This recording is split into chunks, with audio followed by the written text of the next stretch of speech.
નમસ્કાર, સીધો સંવાદ સાથે હું છું લખમા।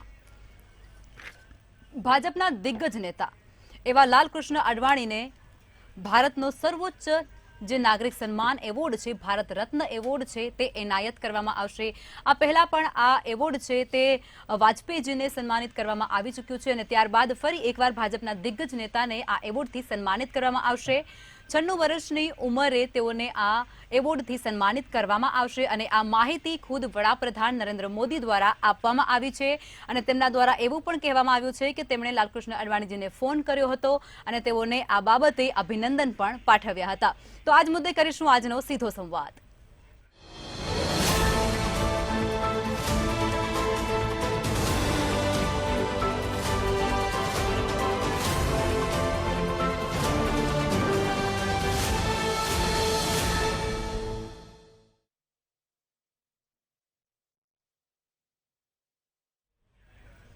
તો ચર્ચામાં આપણી સાથે જોડાઈ ગયા છે ભાજપમાંથી અશ્વિનભાઈ બેંકર જોડાઈ ચૂક્યા છે અને પ્રફુલ્લ સર જોડાયા છે, મંતવ્ય ન્યૂઝના એસોસિએટ એડિટર છે અને કોંગ્રેસમાંથી મુકેશભાઈ પંચાલ જોડાઈ ચૂક્યા છે। તો આપણે ચર્ચાની શરૂઆત કરીશું। સર, આપ જણાવો કે લાલકૃષ્ણ અડવાણીજીને આજે આ સન્માનથી સન્માનિત કરવામાં આવશે આવતા દિવસોમાં। આ પ્રક્રિયાને તમે કઈ રીતે જુઓ છો?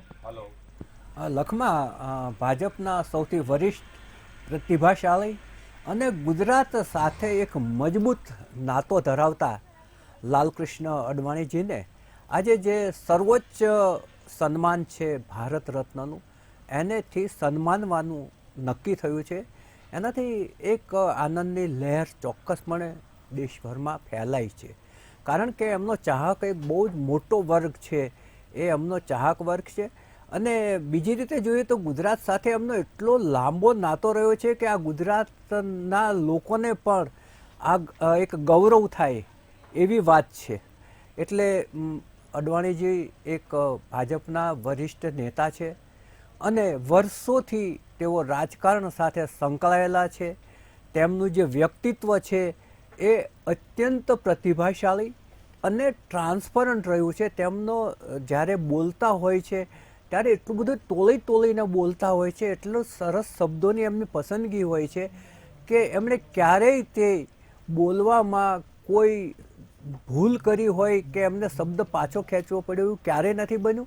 સંસદની અંદર પણ જ્યારે એ રજૂઆત કરતા હતા ત્યારે એમણે એક વિશિષ્ટ પ્રકારનો ચીલો પાડ્યો છે કે જે ચીલા ઉપર ચાલવાનું ઘણા બધા લોકો પસંદ કરે કે આટલું સારી રીતે વિરોધ પક્ષમાં હોય તો પણ જે સન્માનનીય રીતે જે રજૂઆતો કરતા હતા, આજે વડાપ્રધાન શ્રી નરેન્દ્રભાઈ મોદીએ સોશિયલ મીડિયાની અંદર અડવાણીજી સાથેની 2 તસવીરો મૂકી અને એની નીચે એમણે આ જાહેરાત કરી છે કે તેમને ભારત રત્નથી નવાજવામાં આવશે।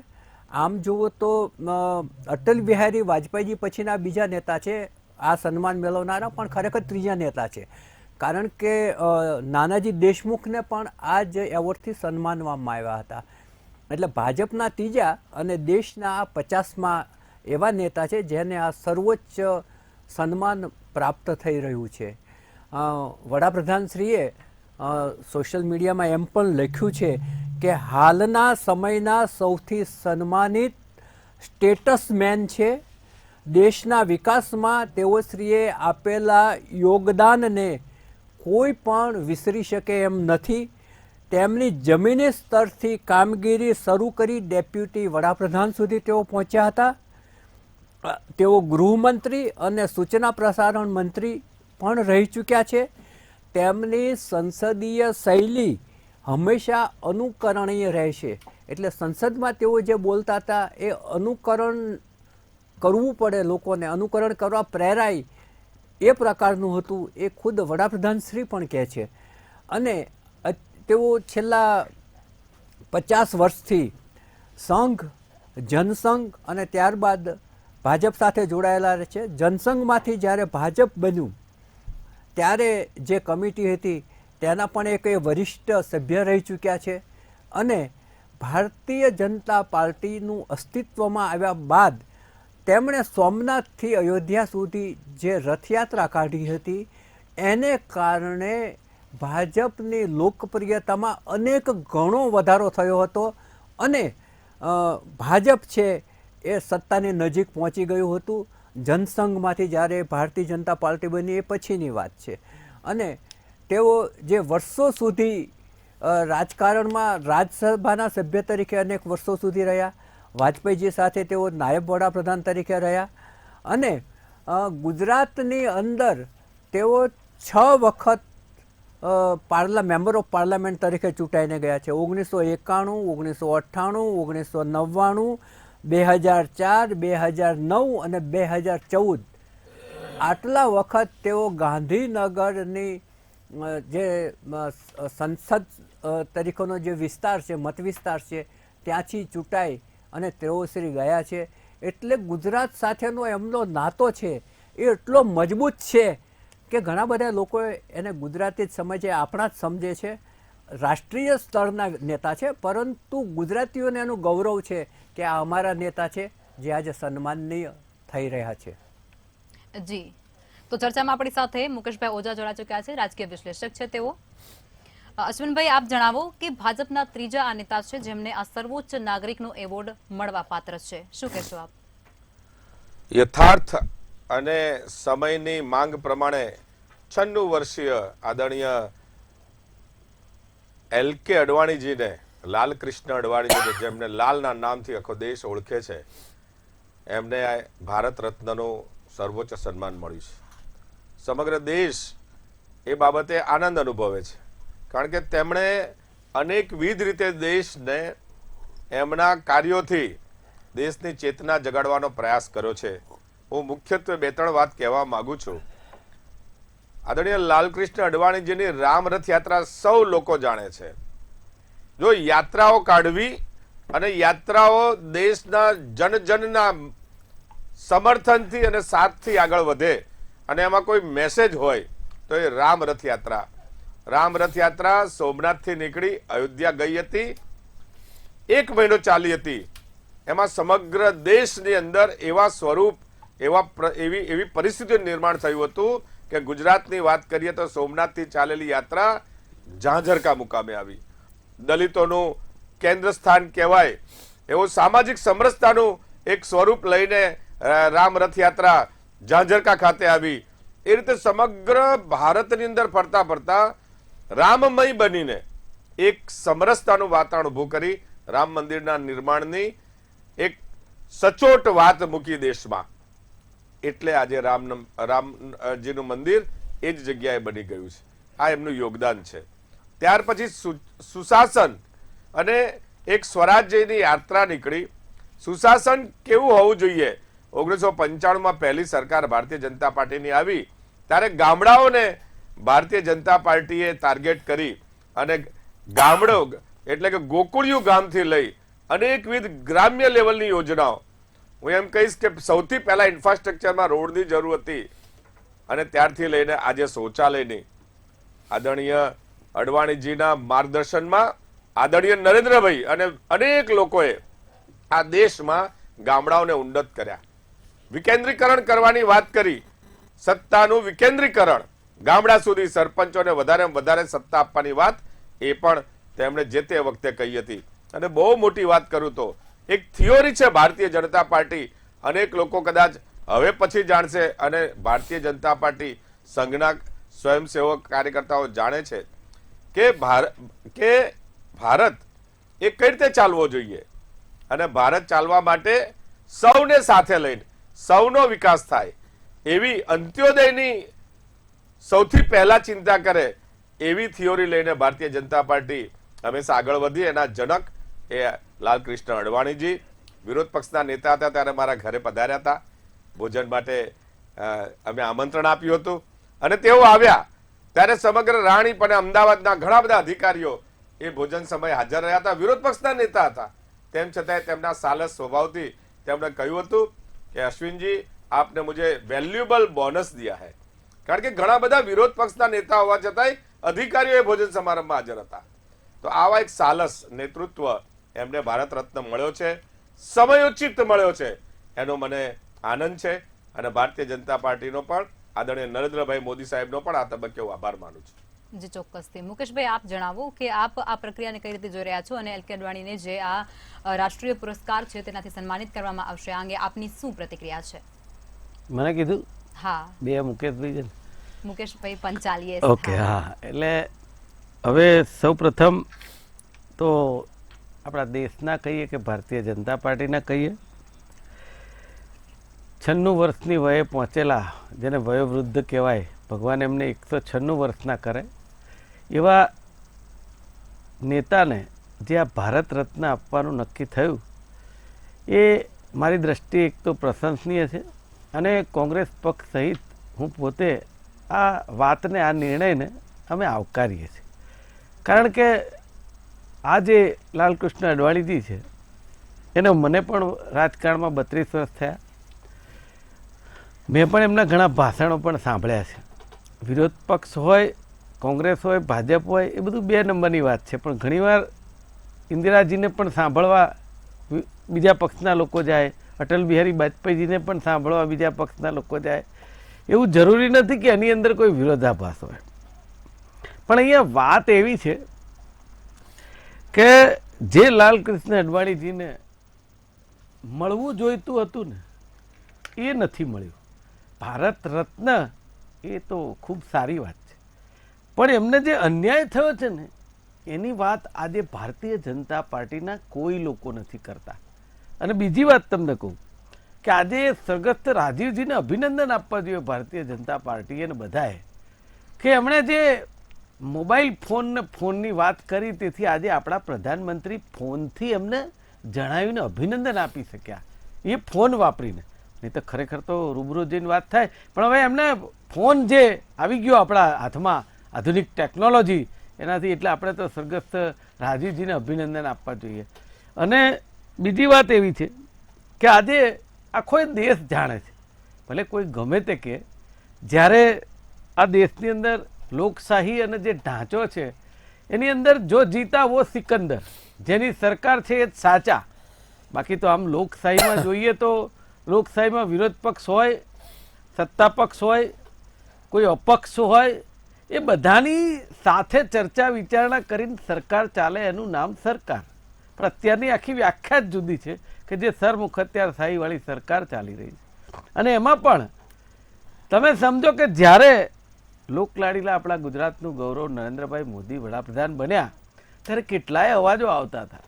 કંઈ એમની બાજુમાં અવાજ આવે કે એમની સામેથી આવે એવું ના આવે, કે ખરેખર વડાપ્રધાન પદના દાવેદાર ભારતીય જનતા પાર્ટીની સીટો વધારે આવે, બહુમતી આવે તો કોણ હતા? તો સાહેબ નાના છોકરાને એ વખતે ખબર હતી કે લાલકૃષ્ણ અડવાણીજી હતા. પણ એન કેન પ્રકારે આ તો ભારતીય જનતા પાર્ટી છે અને એમનું પોતાનો આંતરિક મામલો છે કે એમણે વડાપ્રધાન તરીકે આપણા મોદીજી લાવે. જો કે આપણે તો ગુજરાતના છે એટલે આપણે તો એમ કહીએ છીએ કે આપણા ગુજરાતના વડાપ્રધાન. પણ કહેવાનો મતલબ એવો છે કે આ પાર્ટીની અંદર જે કર્મઠ અને નીચેના કાર્યકર્તાઓ હોય છે, કે જે લોકોએ પોતાનું ઘણું બધું બલિદાન આપ્યું હોય, એ દરેક સમયાંતરે જેને જે યોગ્ય લાગ્યું એ બલિદાન આપ્યું હોય કે યોગદાન આપ્યું હોય, તો એ યાદ કરવામાં નથી આવતું. એની જીવતી જાગતી મિસાલ આપણા લાલકૃષ્ણ અડવાણીજી છે. અને તમે જુઓ કે આ હું નથી કહેતો એક વિરોધ પક્ષ તરીકે, કેટલાય લોકો આ વાતને યાદ કરે છે આજે, કે ચલો આજે 96 વર્ષ થયા છે એમને ભારત રત્ન મળ્યું. હું તો કહું છું એમને 196 વર્ષના ભગવાન કરે, ભગવાન રામ એમને 196 વર્ષના કરે, પણ 96 વર્ષની વયે એમને ભારત રત્ન આપવામાં આવ્યું. ખરેખર ખૂબ સારી વાત છે.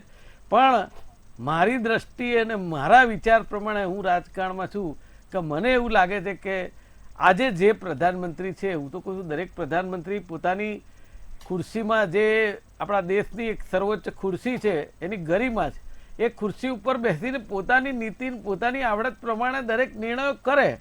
સારી વાત છે દરેક પ્રધાનમંત્રી. પણ હું એવું માનું છું કે જે તે વખતે લોકલાડીલા પ્રધાનમંત્રી આપણા પ્રધાનમંત્રી બન્યા એ વખતે આજના ભારત રત્ન જેને આપવામાં આવ્યો એ લાલકૃષ્ણ અડવાણીજી ખરેખર એ પદના હકદાર હતા. એવું જો કદાચ હું મારું સ્ટેટમેન્ટ આપણા મંતવ્યના ન્યૂઝ ચેનલ ઉપરથી કહીશ તો હું માનું છું કે કોઈ એને જાહેરમાં નહીં સ્વીકારે, પણ સાહેબ એનો અંતરાત્મા તો કહેતો હશે કે આ કોંગ્રેસ પક્ષનો કાર્યકર્તા સાચું બોલે છે. જી ચોક્કસથી. મુકેશભાઈ ઓઝા, હવે આપ જણાવજો કે અડવાણીની ગુજરાત સાથે બહુ જૂનો નાતો અને બહુ લાંબો નાતો રહ્યો છે, પરંતુ જ્યારે આ અયોધ્યા, જે સોમનાથથી અયોધ્યા સુધી આ રથયાત્રા નીકાળવામાં આવી હતી, ત્યારબાદ ભાજપ જે પાર્ટી છે તેમાં જીવન સંચાર થયું હતું અને 4 ચાંદ લાગી ગયા હતા. આ મુદ્દે આપ શું કહેશો? ચોક્કસ ન માત્ર રામ રથ યાત્રા માટે એમને યાદ કરવા જોઈએ, પરંતુ રામ રથ યાત્રામાં જે સારથી રહેલા હતા એ સ્વયં પોતે નરેન્દ્ર મોદીજી હતા. આજે એમણે સારથી તરીકે એ રથયાત્રાનું એક ઇનામ કહીએ કે એમની પ્રતિષ્ઠાનું જે પણ કાર્ય થયું છે એનું એક આ ખૂબ જ મોટું સન્માન પક્ષ તરીકે, ભારતીય જનતા પાર્ટી પક્ષ તરીકે જો હું કહું તો એમને ખૂબ જ મોટું સન્માન મળ્યું છે. પરંતુ હું અડવાણીજીને બીજી રીતે જોઉં છું. આપણે કોઈ સામાન્ય ધંધો શરૂ કરવો હોય, 2-5 હજારથી લઈ અને 2-5 હજાર કરોડ સુધીની પાર્ટી બને, તો એમાં જે શરૂઆતની જે ભૂમિકા હોય છે, શરૂઆતની જે મહેનત હોય છે, શરૂઆતનું જે સક્ષમતા અને ખૂબ જ તનતોડ મહેનત કરવી પડતી હોય છે. જ્યારે 2 સીટથી લઈ અને 300 સીટ સુધી અને હવે 400ની સીટ સુધીની જે ભૂમિકા બની છે, એની અંદર લાલકૃષ્ણ અડવાણીજીનું ખૂબ જ મહત્વનું યોગદાન છે. ન માત્ર અડવાણીજીનું, પરંતુ આપણે અટલ બિહારી વાજપેયીજીને પણ યાદ કરવા જોઈએ, મુરલી મનોહર જોશીજીને પણ યાદ કરવા જોઈએ અને લાલકૃષ્ણ અડવાણીજી. આ ત્રિપુટી દેશની અંદર ખૂબ જ પ્રસિદ્ધ હતી, સંઘના વિચારોથી સંકળાયેલી હતી અને ત્યારબાદ જે એમણે આખા દેશના ગામડે ગામડે ઘર ઘર ખૂંદ્યા છે, રાષ્ટ્ર ભાવનાની વાત કરી છે અને એક પક્ષ પોતાનું જે જનસંઘનો પક્ષ હતો ત્યાંથી લઈ અને જે ભારતીય જનતા પક્ષ બન્યો ત્યાં સુધીની જે યાત્રા દરમિયાન વફાદારી રીતે, અને સૌથી શ્રેષ્ઠ બાબત એ કહી દઉં કે આ વ્યક્તિ એવા છે કે એમને ઘણી જગ્યાએ અસંતોષ થયો છે, પરંતુ પક્ષની સામે ક્યારેય પડ્યા નથી કે બીજા પક્ષની અંદર ક્યારેય ગયા નથી. આ એમની જે વફાદારી છે, આ એમની જે શ્રેષ્ઠ નીતિ છે, એ નીતિને સેલ્યુટ છે. એટલા માટે કહેવાય છે કે પ્રખર રાજનીતિજ્ઞ, એમને રાજનીતિ દેશ માટે જે કામ કર્યું છે એમનું આ એમને ઇનામ છે. અસંતોષની વાત મેં જેમ અગાઉ કીધી, ઘણી જગ્યા ખાસ લોકો એવી ચર્ચા કરતા હતા કે મોદીજીને અડવાણીજીને બનતું નથી, પરંતુ જ્યારે આજે મોદીજી સ્વયં એમને અભિનંદન આપી રહ્યા છે, એમના સુશાસન દરમિયાન જ્યારે એમને ભારત રત્નનું સન્માન આપવા જઈ રહ્યા છે, એ ખૂબ જ મોટી ઘટના છે, ઇતિહાસના પાને લખનારી ઘટના છે. સિંધી સમાજને કદાચ આ પહેલું ભારત રત્ન મળ્યું હોય એવું એક વ્યક્તિ એટલે કે લાલકૃષ્ણ અડવાણી છે. અને આનું શ્રેય આપણે ગુજરાતને પણ લેવું જોઈએ કે ગુજરાતના ગાંધીનગરથી તેઓ ચૂંટણી લડતા હતા, સંસદ સભ્ય તરીકે એમણે ખૂબ જ સેવાઓ આપી. અને હરીનભાઈ પાઠક જ્યારે હતા ત્યારે અમે પણ એમને 2-3 વખત મળેલા, ત્યારે એમની અંદર જે જોશની વાત હતી, જે કાર્યકરોને જોશ આપવાની વાત હતી, રાષ્ટ્ર માટે કામ કરવાની વાત હતી, એમના ઉપર કોઈ બીજા આરોપો નથી, કોઈ ભ્રષ્ટાચારના આરોપો નથી. આ જે બધું છે, ક્યારે કે એક રાજનૈતિક વ્યક્તિત્વનું જીવન જ્યારે જોવું હોય તો એના તમામ પાસા ચકાસવા પડે. જ્યારે તમામ પાસા ચકાસાય ત્યારે કંઈક ને કંઈક નીકળે કે ભાઈ આમણે 2 કરોડની આવક હતી, 500 કરોડની પાર્ટી બની ગઈ, તો ત્યારે ચોક્કસ શંકા જાય. પણ એવી કોઈ શંકાસ્પદ વાતો અડવાણીજીમાં નથી. એટલા માટે આ જે અડવાણીજીને મળ્યું છે એ એમની જે 96 વર્ષની ઉંમરે આખી જે રાજકીય યાત્રા છે, શરૂઆતથી લઈ અને અત્યાર સુધીની રાજકીય યાત્રાની અંદર તેમને આ સર્વશ્રેષ્ઠ ઇનામ મળ્યું છે. અને જો પોલિટિકલ એંગલની દ્રષ્ટિએ જોવા જવું તો ચોક્કસ મને એક શંકા થાય છે.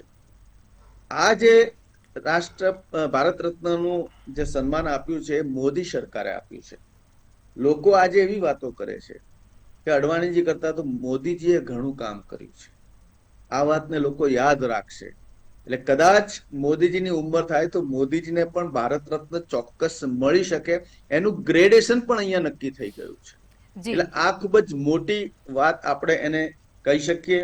અને 2024માં ચૂંટણી છે, એટલે ચૂંટણીની જે એની અંદર પણ આનો પ્રચાર પ્રસાર થશે. પરંતુ મુખ્ય વાત એ છે કે અડવાણીજીએ સંસદની અંદર ગરિમા જાળવી છે. એમના વક્તવ્યો ખૂબ જ ચર્ચામાં રહ્યા છે.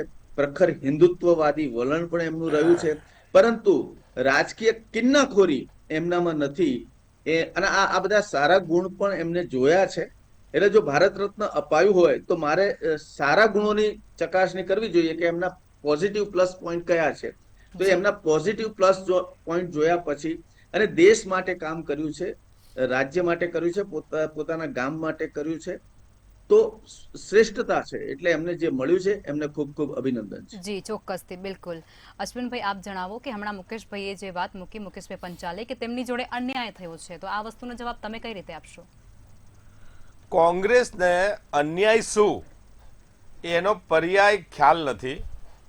અન્યાય એને કહેવાય કે આ પ્રથા 1954માં શરૂ થઈ અને ઇન્દિરાજીને છેક 1971 સુધી, એના પહેલા 15 લોકોને ભારત રત્ન આપ્યો, ત્યાં સુધી સરદાર વલ્લભભાઈ પટેલ પણ યાદ ના આવ્યા, કે ડોક્ટર બાબા સાહેબ આંબેડકર પણ યાદ ના આવ્યા, કે અબ્દુલ કલામ આઝાદ પણ યાદ ના આવ્યા, કોઈ યાદ ના આવ્યા. કોંગ્રેસના જે એમને ગમતા હતા એવા લોકોને તેમણે આટલું સર્વોચ્ચ સન્માન આપવાની કોશિશ કરી. ઇવન રાજીવજીના દેહાંત પછી ઘણા ભારતીય જનતા પાર્ટીના અને જનતા પક્ષના પ્રયત્નોને કારણે ડોક્ટર બાબા સાહેબ આંબેડકરજીને ભારત રત્ન આપવામાં આવ્યો હતો. આને અન્યાય કહેવાય. અન્યાયની પરંપરાની તમે વાત શું કરો છો? અડવાણીજી ગુજરાતના પનોતા પુત્ર, ગુજરાતમાંથી આટલું બધું ચૂંટણી લડી અને ગુજરાતને માર્ગદર્શન કર્યું છે, એટલે આપણને એમનો આનંદ થાય. અને સમયોચિત રીતે ભારતીય જનતા પાર્ટી, આદરણીય નરેન્દ્રભાઈ મોદી સાહેબની સરકારે એમને ભારત રત્ન આપ્યું છે. મોડું નથી થવા દીધું.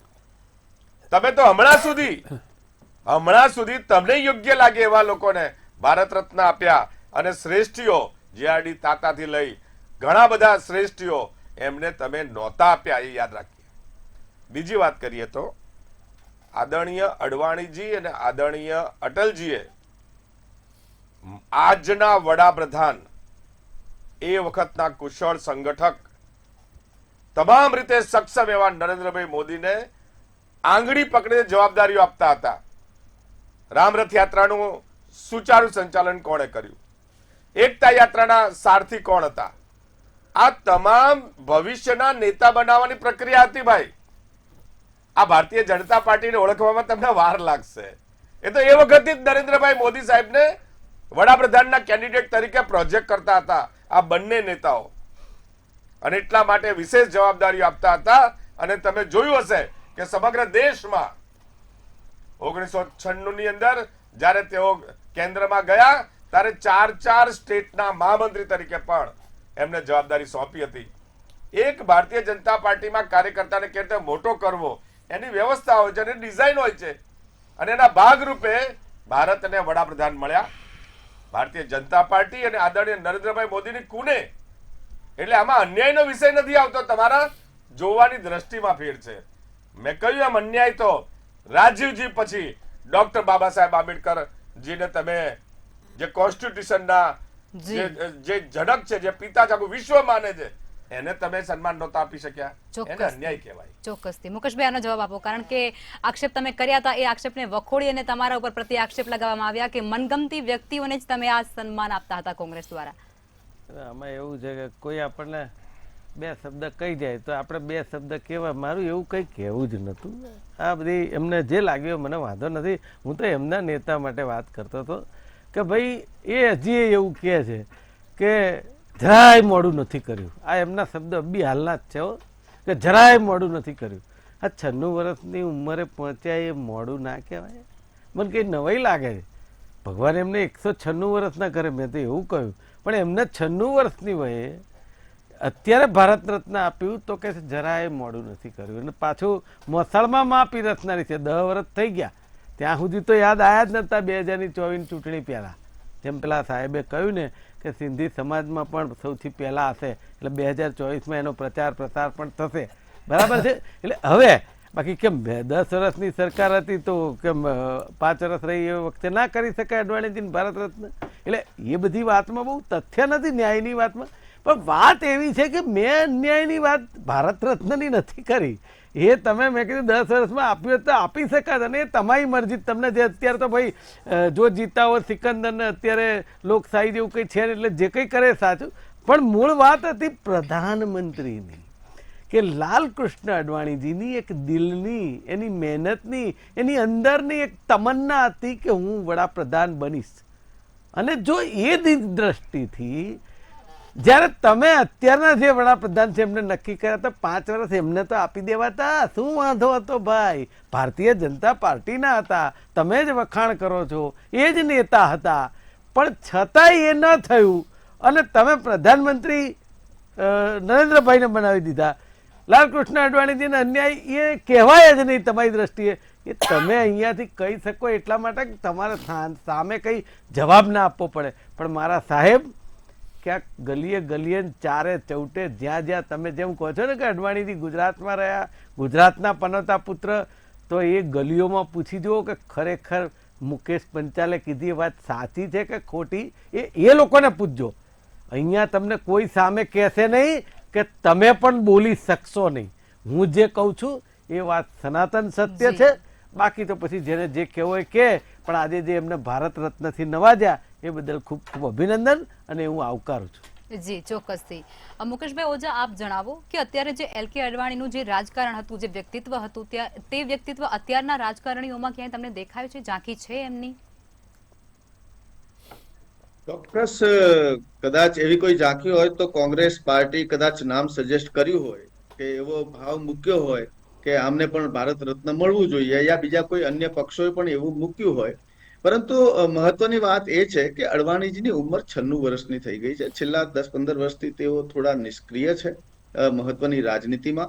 2014 પછી આપણે જોયું છે કે મોદીજીને બેસાડવામાં આવ્યા. એ માત્ર કોઈ અડવાણીજીનો નિયમ ઈચ્છા નથી કે અટલજીની એમાં સહમતિ નથી, એક ટીમવર્કની સહમતિ હતી.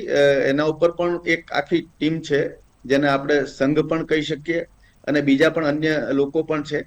એટલે જેને વડાપ્રધાન બનાવવામાં આવ્યા છે એ એની કાર્યકુશળતાને જોઈ અને આ બાજુ અડવાણીજીની ઉંમરને જોઈ કદાચ એવો નિર્ણય લેવાયો હોય અને એ વાતને એ અડવાણીજીએ સાંખી લીધી છે, એને એક્સેપ્ટ કરી લીધી છે. એમણે પક્ષ વિરોધી ક્યારેક કોમેન્ટ્સ કરી નથી કે પક્ષ વિરોધી કોઈ બીજી પાર્ટીમાં ગયા નથી. એ એમની વફાદારીની શ્રેષ્ઠતા એમણે પુરવાર કરી છે. મૂળ તો મેં પહેલા પણ કીધું કે જ્યારે 2 સીટ કે જ્યારે એ કોઈ પક્ષને ઓળખતું ન હોય તે સમયે કરેલી જો કાર્ય એને એ જે મહેનત છે એ મહેનતનું આ પરિણામ છે. ટીમવર્કથી કામ થઈ શકે છે. અને કોઈ પણ હમણાં કીધું કે 96 વર્ષે જ કેમ, તો ભારત રત્ન જેવી વસ્તુ એવી છે કે જ્યારે એની રિટાયર્ડ લાઈફ થઈ જાય અને જે કાર્ય કર્યું હોય એના જેવું બીજું કોઈએ શ્રેષ્ઠતમ કાર્ય ન કર્યું હોય, એ જે તે વિષયમાં પણ હોય. આપણા ક્રિકેટરને પણ મળી શકે, લતા મંગેશકરને મળ્યું છે, રાજનીતિમાં પણ મળે છે, જવાહરલાલ નહેરુ કઈ રીતે ભારત રત્ન લીધો. એટલે આ બધી વિષયમાં અત્યારે આજે લેવાયેલો નિર્ણય ક્યાંક ને ક્યાંક ભાજપ પક્ષ તરફથી પણ લેવાયેલો નિર્ણય હોઈ શકે. સમગ્ર દેશની સહમતિ માટે સક્ષમ તો એમનું સાંસદ બળ પણ સક્ષમ છે, એટલે વિરોધની રાજનીતિ અહીંયા આવતી નથી. એટલે એ પ્રમાણે જે લેવાયેલો નિર્ણય છે એને યોગ્ય આપણે કહી શકીએ એમ છે. અને મેઇન મેં જે વાત કરી કે અડવાણીજીની જે ભૂમિકા, હાજી, તમામ મહાનુભાવો અમારી સાથે ચર્ચામાં જોડાયા તે બદલ ધન્યવાદ. ભાજપના દિગ્ગજ નેતા અડવાણીને ભારતના સર્વોચ્ચ સન્માનથી સન્માનિત કરવામાં આવશે અને તે વસ્તુ ગર્વની વસ્તુ છે અને તમામે આ પ્રત્યે ગર્વ મહેસૂસ કરવું જોઈએ. તેઓએ 96 વર્ષની ઉંમરે તેઓને આ સર્વોચ્ચ ભારત રત્ન એવોર્ડથી સન્માનિત કરવામાં આવશે. તો અને તેની સાથે જ આપણે એ વાત પણ કરીશું કે તેઓની જે રાજકારણની જે કારકિર્દી રહી છે તે ખૂબ જ પ્રશંસનીય છે અને તે ખૂબ જ પ્રેરણાદાયક પણ છે. તેમાંથી ઘણા રાજકારણીઓને શીખવાની પણ જરૂર છે તેવું પણ કહેવામાં આવી રહ્યું છે. તો આ સાથે જ અહીં જ ચર્ચાને સમાપ્ત કરીશું. નમસ્કાર.